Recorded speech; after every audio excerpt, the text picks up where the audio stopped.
पाणिनिं सूत्रकारञ्च This call is now being recorded. प्रणतोऽस्मि मुनित्रयम् योगेन चित्तस्य पदेन वाचा मरं शरीरस्य च वैद्यकेन योपाकरोत्तं प्रवरं मुनीनां पतञ्जलिं प्राञ्जलिरानतोऽस्मि।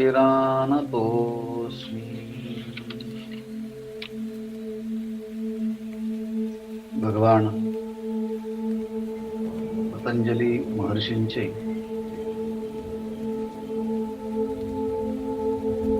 मानवी जीवनाला आपल्या स्वरूपस्थानी पोहोचवण्यासाठी लिहिलेल्या सूत्रांचा आपण विचार करत आहोत. तदा द्रष्टू स्वरूपे अवस्थानम. द्रष्टा आपल्या स्वरूप स्थितीमध्ये तेव्हाच येऊ शकतो जेव्हा चित्ताच्या वरील विविध वृत्तींचा निरोध होईल तेव्हा. योगश्चित्त वृत्ती निरोध तदा द्रष्टू स्वरूपे अवस्थान. परंतु वृत्तींचा निरोध करण्याच्या उपायांच्या मध्ये विवेक आणि वैराग्य आणि अभ्यास या दोन गोष्टी सांगितल्या. तत्र स्थितौ यत्नो अभ्यासः. वैराग्याच्या द्वारे वृत्तींचा निरोध करून स्वरूपाच्या ठिकाणी वृत्ती स्थापित झाल्यानंतर सतत प्रयत्नपूर्वक त्या वृत्तींना आपल्या स्वरूपाच्या ठिकाणी अष्टांग योगाच्या माध्यमातून स्थिर करण्याचा प्रयत्न करणं म्हणजे हा अभ्यास आहे. आणि वैराग्य म्हणजे विषयांच्या ठिकाणी दोषदृष्टी, मग ते ऐहिक असेल किंवा पारलौकिक असेल, त्यांना ओशिकार संज्ञक वैराग्य असं म्हटलं आहे. दृष्टानुश्रविक विषय ओशिकार संज्ञक वैराग्य जे आहे. त्यानंतर मुळात त्रिगुण, सत्वगुण, रजगुण आणि तमगुण ह्या गुणांच्या विषयीच वितृष्ण होणं. आणि हे गुणवैतृष्ण्य चेतन पुरुष जो परमात्मा त्याच्या साक्षात्काराने ही अवस्था प्राप्त होते. त्याला परवैराग्य असं म्हटलं आहे. तत्परम पुरुषाख्यातिर गुणवैतृष्ण्यम. म्हणून एक परवैराग्य आणि अपरवैराग्य. अपरवैराग्य म्हणजे विषयांच्या विषयी वैराग्य आणि परवैराग्य म्हणजे चेतन तत्वाच्या साक्षात्कारानंतर झालेलं गुणांच्या विषयी वैराग्य. याप्रमाणे हे परवैराग्य आणि अपरवैराग्य प्रतिपादन केल्यानंतर अपरवैराग्याचं फलस्वरूप म्हणून असंप्रज्ञात समाधीचा विचार केला. आणि ती असंप्रज्ञात समाधी 4 प्रकारची आहेत. वितर्क, विचार, आनंद आणि अस्मिता. ह्याप्रमाणे ही 4 प्रकारची असंप्रज्ञात समाधी आहे. आणि या संप्रज्ञात समाधी आहे. आणि या संप्रज्ञात समाधीच्या मध्ये अंतःकरणाची वृत्ती पूर्णपणे एकाग्र असल्यामुळे पहिल्यांदा स्थूल विषयाचं, नंतर सूक्ष्म विषयाचं, नंतर सूक्ष्मतर आणि सूक्ष्मतम अशा सूक्ष्म अशा विषयांचं यथार्थ ज्ञान त्या संप्रज्ञात समाधीच्या एका अवस्थेमध्ये होतं. ही गोष्ट समजून घेताना ज्यांना चष्मा लागलेला आहे, त्यांनी जे डॉक्टरकडे गेलेले आहेत डोळ्यांच्या, ते त्या मशीनच्या समोर बसवतात आणि आपल्याला त्या वेगवेगळ्या काचा तिथे ठेवलेल्या असतात आणि मग ते लावतात. याने चांगलं दिसतं का याने चांगलं दिसतं. मग पहिल्यांदा आपला जी काच असते त्याने काही दिसतच नाही. मग दुसरी काच असते त्याने अंधुक दिसतं. त्यानंतर तिसरी काच, चौथी काच असं करत करत जेव्हा स्पष्ट दिसायला लागतं तेव्हा मग डॉक्टर म्हणतात अगोदरच्या चांगलं दिसत होतं की आता चांगलं दिसतंय. असं करत करत बऱ्याच लोकांना तर कळतच नाही अगोदर चांगलं दिसत होतं की आता चांगलं दिसतंय. पण डॉक्टर पुन्हा पुन्हा सांगून मग आता तुम्हाला किती आहेत ते संख्या मोजा किंवा अक्षरांची नावं सांगा आणि जेव्हा ते अक्षर मोठं दिसतंय, स्पष्ट दिसतंय, मोजता येत आहे आणि तेव्हा कळतं की आता याला अतिशय चांगलं स्पष्ट दिसायला लागलं. तसं ह्या 4 प्रकारच्या ज्या समाधी सांगितल्या आहेत, वितर्क अनुगत, विचारा अनुगत, अस्मिता अनुगत आणि आनंद अनुगत, या समाधी सांगितले. यामध्ये विचारानुगत समाधीच्या वेळेस स्थूल विषय समोर असतो, तेव्हा त्याचं यथार्थ ज्ञान होतं. त्यानंतर विचारानुगत समाधीच्या मध्ये सूक्ष्म विषय ठेवलेला असतो, तेव्हा त्या सूक्ष्म विषयाचंही ज्ञान व्यवस्थित होतं. त्यानंतर आनंदानुगत समाधीच्या मध्ये तर अंतःकरणाची वृत्ती पूर्णपणे शांत झाल्यामुळे इंद्रियात्मक असणाऱ्या स्थितीचा आनंद प्राप्त होतो. आणि त्याही नंतर अस्मिता अनुगत संप्रज्ञात समाधीच्या मध्ये तर फक्त अस्मिता म्हणजे चित्ताला चेतन तत्वाचीच अनुभूती येते. अशा प्रकारचा हा सूक्ष्म सूक्ष्म विषयाचा अनुभव येत जातो. हा 4 प्रकारच्या ह्या वितर्क, विचार, आनंद, अस्मिता अनुगमात संप्रज्ञात समाधी, अशा ह्या 4 प्रकारच्या समाधीचा सूक्ष्म सूक्ष्म अनुभव हा येत जातो. ही संप्रज्ञात समाधी अपर वैराग्याच्या द्वारे ही प्राप्त होत असते. पण त्यानंतर परवैराग्य काय आहे, त्याही काल आपण विचार पाहिला. परवैराग्य म्हणत असताना विराम प्रत्ययाभ्यास पूर्व संस्कार शेषो अन्यः, योगाचे शिक्षक जेव्हा असतात त्यांनी पुन्हा पुन्हा त्या सूत्रांचं जो उच्चारण केलं तर उच्चारण करण्याचं अदृष्ट आपल्यालाही प्राप्त होतं आणि ऐकणाऱ्या श्रोत्यांना देखील ती सूत्र पुन्हा पुन्हा म्हटल्यामुळे त्यांच्या आवृत्तीच्या नंतर त्यांनाही आपसुकच सहजच पाठ होऊन जातं आणि योगाचं साध्य परमप्रयोजन जो मोक्ष कैवल्य त्याचीही प्राप्ती होण्याकरता सुलभता प्राप्त होते. आणि म्हणून असंप्रज्ञात समाधी म्हटल्याबरोबर सूत्र समोर यायला पाहिजे, विराम प्रत्याभ्यास पूर्व संस्कार शेष अन्यः. आता विराम शब्दाचा अर्थ आहे उपरम, शांत होणं. कशाचं शांत होणं, कशाचं उपरम होणं? कारण असंप्रज्ञात समाधीच्या मध्ये सत्वगुणाची वृत्ती असते आणि असंप्रज्ञात समाधीच्या मध्ये कोणत्याच प्रकारची वृत्ती नसते. सगळ्या वृत्ती शांत झालेल्या असतात. आणि म्हणून विराम शब्द असा आहे वृत्तींचा विराम, वृत्ती शांत होणं. मग वृत्ती शांत होणं याला काय कारण आहे, कशामुळे झाल्या? तर परवैराग्याच्यामुळे. आणि परवैराग्य म्हणजे विषयांच्या विषयी वितृष्ण असणं. आता सत्व, रज आणि तम या कोणत्याच गुणांची आसक्ती जेव्हा राहत नाही तेव्हा त्याला म्हणतात गुणवितृष्ण. आणि असा सगळ्या वृत्तींचा विरम होण्यासाठी आपल्याला परवैराग्याचा अभ्यास करावा लागतो. आणि तो पूर्व अवस्थेमध्ये चांगला झाला असेल तर पूर्व अवस्थेमध्ये परवैराग्याचा अभ्यास हेच कारण आहे. कशाला? सगळ्या वृत्तींचा विराम होण्यासाठी. मग शब्द पहा, विराम प्रत्ययाभ्यास पूर्व. तर प्रत्यय शब्दाचा अर्थ आहे कारण. सर्व वृत्तींचा विराम होण्याचं कारण म्हणजे पूर्व अवस्थेमध्ये परवैराग्याचा केलेला चांगल्या प्रकारचा अभ्यास. आणि त्यामुळे वृत्तींचा तर निरोध होतोच, पण वृत्तींचा निरोध झाल्यानंतर निरोध वृत्तीचे संस्कार शिल्लक राहतात. म्हणून संस्कार शेषः म्हणजे क्लिष्ट अक्लिष्ट वृत्ती तर निघून जातात, फक्त त्या अभ्यासाचे संस्कार राहतात. केवळ संस्कार शेष राहतात. ती जी समाधी आहे ती अन्य आहे. अन्य म्हणजे संप्रज्ञात समाधीच्या पेक्षा अन्य म्हणजे ही असंप्रज्ञात समाधी आहे. याप्रमाणे ह्या असंप्रज्ञात समाधीची ही व्याख्या सांगितली. मग ही असंप्रज्ञात समाधी किती प्रकारची आहे याचा जेव्हा विचार येतो तेव्हा ती असंप्रज्ञात समाधी द्विविधा, ती 2 प्रकारची आहेत असं सांगितलं आहे. मग ती 2 प्रकारची कोणती आहे? एक आहे उपाय प्रत्यय आणि दुसरी आहे भव प्रत्यय. अशी ही असंप्रज्ञात समाधी दोन प्रकारची सांगितली आहे. त्याकरता सूत्र आहे भव प्रत्ययो विधेय प्रकृती लयाना. भव प्रत्यय, भव शब्दाचा अर्थ आहे जन्म आणि प्रत्यय शब्दाचा अर्थ आहे कारण. अर्थात जन्म हेच कारण आहेत, त्याला म्हणायचं भव प्रत्यय.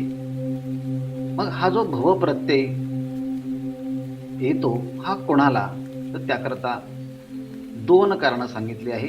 विधेय प्रकृती लयानाम, ज्यांना विधेय अवस्था प्राप्त झाली आणि ज्यांना प्रकृती लय अवस्था प्राप्त झाली त्यांना ह्या भवप्रत्यय असणाऱ्या असंप्रज्ञात समाधीचा अनुभव येतो.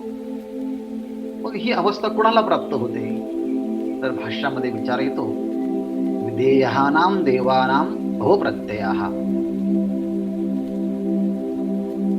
या सूत्राच्या संबंधाची जास्त माहिती इथे नाही, पण वेगवेगळ्या भाष्यकारांनी सांगितले आहे. जसं की योगाचा अभ्यास केल्यानंतर आपण पंचमहाभूत, त्यानंतर पंच ज्ञानेंद्रिय, पंच कर्मेंद्रिय, अहंकार, बुद्धी हे सगळं प्रकृतीच्या अंतर्गत येतं. पण प्रकृतीच्या अंतर्गत येताना या प्रकृतीपेक्षा पुरुष चेतन तत्व वेगळा आहे असा अनुभव यायला पाहिजे, म्हणून त्या सर्वांची विरक्ती व्हायला पाहिजे. परंतु पंचमहाभूत, पंच ज्ञानेंद्रिय, कर्मेंद्रिय यांनाच पुरुष समजून, यांना चेतन समजून, यांच्याच विषयी अवलंबन धारण करून पुन्हा पुन्हा यांचाच अभ्यासाच्या अंतर्गत जर राहिलं आणि चेतन तत्वाचा, कैवल्याचा साक्षात्कार प्राप्त झाला नाही तर कधी कधी देव अवस्था प्राप्त होते पण कैवल्य अवस्था प्राप्त होत नाही. आणि म्हणून ह्या चेतन तत्वाचा साक्षात्कार नाही झाला तर कदाचित तो देव होऊ शकतो. आणि देव जेव्हा होतो तेव्हा हा स्थूल देह नसतो, सूक्ष्म देह असतो. आणि ह्या सूक्ष्म देहाच्या नंतरला लिंग शरीर असं म्हणतात. म्हणून स्वर्गादिकांच्या मध्ये जाऊन या लिंग देहाच्या माध्यमातून त्यांना या असंप्रज्ञात समाधीची अनुभूती तिथे येते. म्हणजे सर्व वृत्तींचा लय झालेला असतो आणि केवळ अशी ही असंप्रज्ञात समाधी जी आहे ती विधेयाना, म्हणजे ही असंप्रज्ञात समाधीची अनुभूती येण्याकरता देव लोकांना हा मानवी देह सोडून जेव्हा स्वर्गादी लोकात जातात आणि तिथे त्यांना लिंग देह, सूक्ष्म देह प्राप्त होतो, तिथे त्यांना ह्या समाधीचा अनुभव येतो. त्याला म्हणायचं विधेय भवप्रत्यय. त्यांना हा देह रहित असणारी अवस्था प्राप्त होऊन तिथे त्या ठिकाणी जातात आणि मग त्या स्थितीचा अनुभव तिथे घेतात. त्याला योगाच्या भाषेमध्ये, गीतेच्या भाषेमध्ये योग भ्रष्ट असं म्हटलं आहे. अथवा योगिनामेव कुले भवती धीमताम. योगाचा अभ्यास करता करता साधना पूर्ण झाली नाही आणि आयुष्य संपलं तर त्या योग्याला पुढच्या जन्मामध्ये सुचिनाम श्रीमतां गेहे योग भ्रष्टो भिजायते. त्याला पुढचा जन्म जो प्राप्त होतो तो योग्यांच्या कुलात प्राप्त होतो किंवा श्रीमंत असणाऱ्या आणि योगाचा अभ्यास असणाऱ्या कुलामध्ये अशा योग्याला जन्म प्राप्त होतो. आणि तिथे गेल्यानंतर योगाचा अभ्यास न करता लगेचच त्याला समाधीची अनुभूती येते. म्हणजे वामदेवादिक जे आहेत ते जन्माला आल्याबरोबर त्यांना समाधीची अनुभूती आली. अर्थात असे जे आहेत एकतर पुन्हा जन्माला येऊन ह्या योगाच्या अभ्यासाची अनुभूती येते किंवा स्वर्गादी देवतामध्ये लोकांच्या मध्ये जाऊन तिथे सुद्धा त्यांना लिंग शरीराच्या माध्यमातून अशा प्रकारची अनुभूती येते. याला म्हणायचं की विधेय भवप्रत्यय. आणि दुसरा आहे प्रकृती लयानाम. प्रकृती लयानाम म्हणजे पंचमहाभूत असेल, ज्ञानेंद्रिय असेल, कर्मेंद्रिय असेल, यांनाच चेतन तत्व समजलं, यांनाच आत्मा समजला आणि त्यांच्यामध्येच स्थित राहून कायम पंचमहाभूतांना अवलंबन ठेवलं, इंद्रियांना अवलंबन ठेवलं, अहंकाराला अवलंबन ठेवलं, बुद्धीला अवलंबन ठेवलं. अर्थात या प्रकृतीच्या पेक्षा चेतन तत्व वेगळा आहे असा साक्षात्कार न झाल्यामुळे पण हे अवलंबनात्मक वृत्ती ह्या पंचमहाभूतांच्या मध्ये भौतिक कार्याच्या मध्ये ठेवल्यामुळे हे जेव्हा प्रकृती त्यांची देह पडतो तेव्हा ते पुन्हा आपल्या कारणामध्ये लीन होतात. म्हणजे ते पंचमहाभूतामध्ये जात असतील किंवा अहंकारामध्ये किंवा पंचतन्मात्रामध्ये जाऊन तिथे ते त्या प्रकृतीच्या मध्ये लीन होतात. म्हणजे देह पडल्यानंतर प्रकृतीत लीन होतात आणि प्रकृतीत लीन झाल्यानंतर तिथे काही कारणामध्ये स्थित होतात आणि तिथे त्यांना या स्थितीचा अनुभव येतो. तिथे वृत्तीरहित स्थितीचा अनुभव येतो. त्याला प्रकृती लयानाम भवप्रत्यय असं म्हणतात. ह्या सूत्राच्या विषयी खूप मोठी चिकित्सा आणि विवेचन वेगवेगळ्या भाष्यकारांनी केलं आहे. तरी तितकीशी स्पष्टता लवकर येत नाही. पण असू द्या, जरी काही नसलं तरी विधेय अवस्थेमध्ये देवतादिकांच्या शरीरामध्ये जाऊन जो अनुभव येतो त्याला देवतादिकांना हा भवप्रत्यय येतो. आणि दुसरं आहे, ह्या देहाचा नाश झाल्यानंतर योगी लोक प्रकृतीलाच जर आत्मा समजून जर ध्यान करत असतील तर पुन्हा ते देहाच्या नंतर प्रकृतीत लीन होतात आणि तिथे त्यांना सूक्ष्म अवस्थेमध्ये या स्थितीची अनुभूती येते. याला भवप्रत्यय विधेय प्रकृती लयानाम असा हा भवप्रत्यय आहे.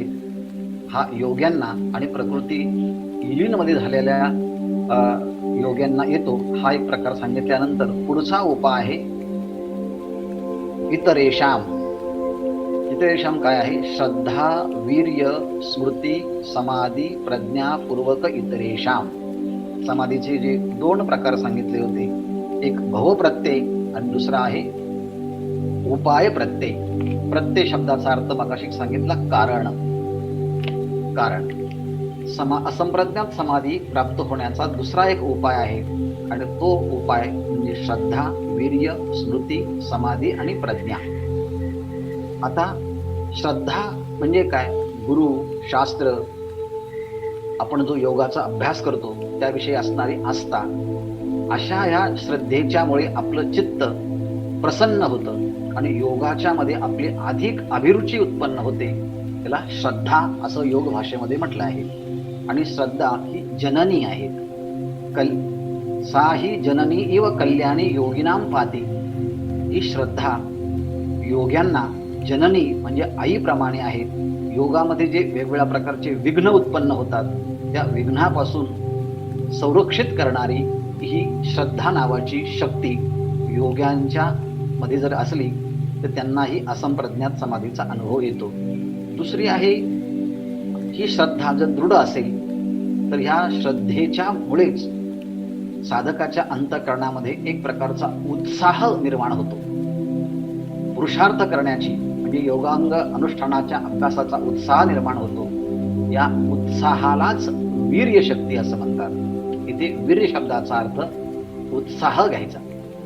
आणि एकदा श्रद्धेच्यामुळेच वीर्य उत्साह उत्पन्न होतो आणि एकदा श्रद्धा आणि उत्साह निर्माण झाला की मग त्या साधकाची ध्यानामध्ये प्रवृत्ती होते, ध्यानामध्ये गती होते, उत्पन्न होते. म्हणून इथे स्मृती शब्दाचा अर्थ ध्यान घ्यायचा. श्रद्धा म्हणजे अंतःकरणाची प्रसन्नता, गुरुवाक्य शास्त्र यांच्यावर विश्वास ठेवल्यानंतर, आणि म्हणून साधनामध्ये प्रवृत्त झाला की मग त्याला उत्साह उत्पन्न होतो आणि त्या उत्साहाच्यामुळे त्याला समाधी, त्याला ध्यान ही अवस्था चांगली प्राप्त होते. आणि ही ध्यानाच स्मृतीच्या रूपाने सांगितली आहे. आणि मग ही ध्यान अवस्था प्राप्त झाली की ध्यानाची पुढची प्रगती होत होत तो समाधीपर्यंत जातो. आणि समाधी शब्दाचा अर्थ आहे चित्तम अनाकुलम समाधी येते. चित्त व्याकुल रहित असतं, म्हणजे केवळ शांत, प्रसन्न, अंतर्मुख अशा स्थितीमध्ये समाहित चित्त, अशा ह्या समाहित चित्ताला समाधी अवस्था प्राप्त होते. म्हणजे श्रद्धा, वीर्य, स्मृती, समाधी आणि शेवटी आहे प्रज्ञापूर्वक. याला प्रज्ञा शब्दाचा अर्थ आहे बुद्धी आणि विवेक शब्दाचा अर्थ आहे विवेक. प्रज्ञा विवेक म्हणजे प्रज्ञेच्या ठिकाणी विवेक शक्ती उत्पन्न होते. आणि विवेक शक्ती म्हणजे चैतन्य तत्वाचं यथार्थ ज्ञान उत्पन्न होतं. आणि मग तिथे आता कोणत्याच गुणांच्या विषयी त्याला आसक्ती राहत नाही. सत्वगुण, रजोगुण, तमोगुण, फक्त मी चेतन तत्व आहे अशा प्रकारची प्रज्ञामध्ये विवेक उत्पन्न होतो. आणि ही जी अवस्था आहे इतरेषाम असं म्हणताना जी मागे असंप्रज्ञात समाधी सांगितली. ही असंप्रज्ञात समाधीच्या पेक्षा इतरेशाम, आणि असंप्रज्ञात समाधीच्या पेक्षाही म्हणण्यापेक्षा याच्या मागचं जे प्रकृती लय आणि विधेय लय भो प्रत्यय सांगितलं आहे, ही भो प्रत्ययाच्या पेक्षा उपाय प्रत्यय ही अवस्था ह्यापेक्षा वेगळी आहे हे सांगण्याकरता इतरेशाम ह्याप्रमाणे श्रद्धा, वीर्य, स्मृती, समाधी, प्रज्ञा यांचा अभ्यास केल्यानंतर ही वेगळी अवस्था प्राप्त होते. ही उपाय प्रत्यय असं म्हणतात आणि योगी लोकांना ही अवस्था प्राप्त होते आणि देवतादिकांना ही विधेय प्रकृतीलय अवस्था प्राप्त होते. असा विचार या ठिकाणी सांगितला. तूर्त आपण या ठिकाणी थांबूया. शेष विचार उद्या पाहूया. ओम पूर्णमदः पूर्णमिदं पूर्णात् पूर्णमुदच्यते पूर्णस्य पूर्णमादाय पूर्णमेवावशिष्यते. ओम शांती शांती.